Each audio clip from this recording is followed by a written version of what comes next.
तो आज हम गूगल पे पर थोड़ी गहराई से बात करने वाले हैं।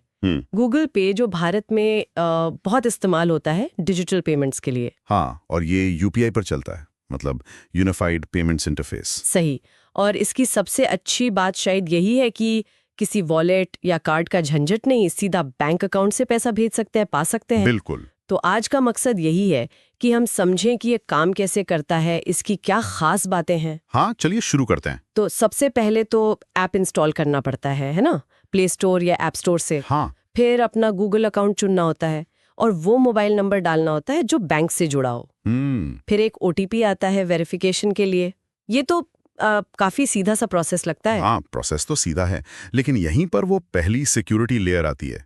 मतलब ऐप यूज करने के लिए आपको स्क्रीन लॉक या एक पिन सेट करना ही पड़ता है। अच्छा, ये तो ऐप खोलने के लिए हुआ। हाँ, ये बस ऐप खोलने के लिए है, असल सुरक्षा आगे है। ठीक है, तो ऐप सेट हो गया, अब बैंक खाता जोड़ना है। इसके लिए प्रोफाइल में जाके बैंक खाता जोड़ें चुनना होता है। हाँ, वहां जाकर आप अपना बैंक सेलेक्ट करते हैं। और अगर नंबर सही लिंक्ड है तो ऐप खुद ही ढूंढ लेता है अकाउंट। बिल्कुल, यहीं पर यूपीआई का मैजिक शुरू होता है। पहली बार जब आप अकाउंट जोड़ते हैं तब आपको अपने डेबिट कार्ड के आखिरी 6 अंक और एक्सपायरी डेट चाहिए होती है। अच्छा। और साथ में बैंक से एक ओटीपी आता है। इससे आप अपना 4 या 6 डिजिट का यूपीआई पिन बनाते हैं। और बस यही पिन फिर आपके सारे यूपीआई ट्रांजैक्शन के लिए इस्तेमाल होता है। मतलब हर बार कार्ड डिटेल नहीं डालनी? नहीं, बिल्कुल नहीं। यही तो यूपीआई की खूबी है। पैसा सीधा एक बैंक से दूसरे बैंक जाता है, बीच में किसी वॉलेट में डालने की जरूरत नहीं। ये असल क्रांति है पेमेंट्स में। समझ गई। तो एक बार ये सेटअप हो गया, पिन बन गया, फिर तो पैसे भेजना काफी आसान लगता है। हाँ, किसी को फोन नंबर से भेज दो। हाँ। या उनकी यूपीआई आईडी पर। या फिर सीधे बैंक अकाउंट में भी आईएफएससी कोड डालकर। जी। और दुकानों पर वो क्यूआर कोड स्कैन करने वाला तरीका तो आजकल मतलब हर जगह है। बस अमाउंट डालो, पिन डालो और पेमेंट हो गया फटाफट। हाँ। और पैसे लेने का क्या तरीका है? पैसे पाना भी आसान है। या तो कोई सीधा आपकी यूपीआई आईडी या मोबाइल नंबर पर भेज दे, या फिर आप ऐप से ही किसी को पैसे भेजने की रिक्वेस्ट भी डाल सकते हैं। जैसे दोस्तों में हिसाब करना हो तो ये बहुत काम आता है। सही है। अच्छा, ये सिर्फ पैसे भेजने लेने तक ही नहीं है, शायद मैंने देखा है इसमें बिल्स वगैरह भरने का भी ऑप्शन होता है। हाँ, बिल्कुल। बिजली, पानी, गैस के bill, mobile recharge, DTH recharge, credit card bill भी। हाँ, credit card bill, insurance premium, काफी कुछ। बिल्स और रिचार्ज सेक्शन होता है, उसमें जाकर प्रोवाइडर चुनना होता है। तो ये एक तरह का पेमेंट हब जैसा बन गया है। हाँ, कह सकते हैं। कोशिश यही रहती है इन ऐप्स की कि यूजर को ज्यादातर पेमेंट की जरूरत के लिए कहीं और ना जाना पड़े। इससे ऐप का इस्तेमाल भी बढ़ता होगा। बिल्कुल। और लोगों को भी आसानी होती है। सब कुछ उसी एक यूपीआई पिन से हो जाता है। और सारे लेन देन का हिसाब वो कहाँ दिखता है? वो भी आप में प्रोफाइल में लेन देन इतिहास या ट्रांजैक्शन हिस्ट्री करके सेक्शन होता है। अच्छा। उसमें सब दर्ज रहता है, कब किसको कितने पैसे भेजे या मिले।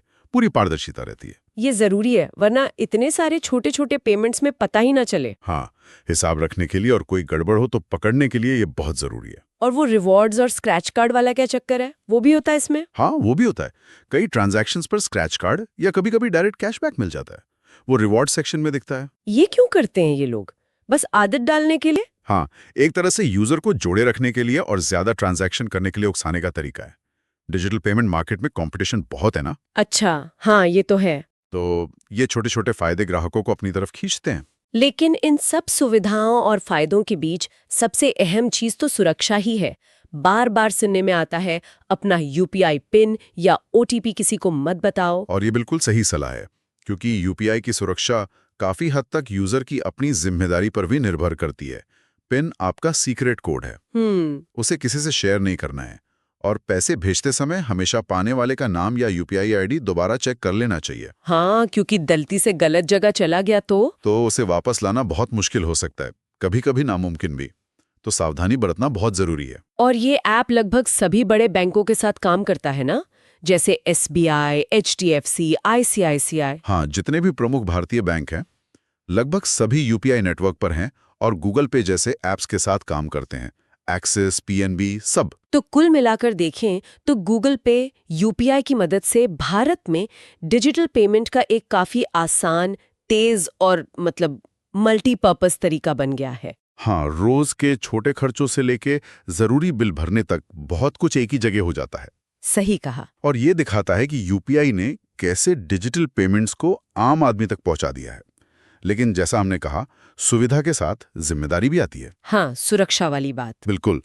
तकनीक तो सरल बना दी गई है, पर उसका सेफ इस्तेमाल हम पर है, खासकर अपने पिन को प्राइवेट रखना। बिल्कुल सही। तो इस पर सोचने वाली बात यह है कि जैसे यूपीआई ने instant direct bank to bank payment को इतना आसान बना दिया, भविष्य में डिजिटल लेन देन और कैसे बदल सकता है, और क्या क्या सुविधाएं आ सकती हैं जिनके बारे में शायद आज हम सोच भी नहीं पा रहे।